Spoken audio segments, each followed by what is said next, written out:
આનો ગોઠવી દેવાનો જી સાહેબ, હત્યાની ઘટના છે, શું છે વિગતો? ગઈ તારીખ 22/6/2024ના રોજ આણંદ રૂરલ પોલીસ સ્ટેશનની હદમાં આવેલ ચીખોદરા ગામે ટેનિસ ટુર્નામેન્ટની ફાઇનલ મેચ રમાતી હતી. તે દરમિયાન ઇમરોઝ અબ્દુલ રહીમ વોરા, સલમાન મોહમ્મદ હનીફ વોરા, શોએબ વોરા, અર્થ વોરા તથા તેમના મિત્રો સાથે આ ટુર્નામેન્ટની ફાઇનલ મેચ જોવા ગયેલા હતા.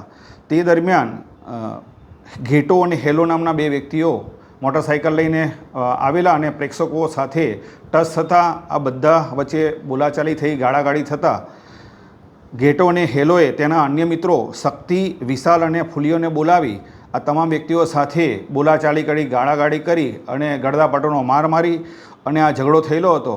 જેમાં વિશાલ નામના વ્યક્તિએ તેના હાથમાંની છરીથી ફરિયાદી ઇમરોઝ અબ્દુલ રહેમાન વોરા તથા સલમાન મોહમ્મદ હનીફ વોરાને શરીરના જુદા જુદા ભાગો પર ઘા મારેલા. તેમજ શક્તિ નામના છોકરાએ લાકડાના બેટથી સલમાનના માથાના પાછળના ભાગે મારેલો હતો.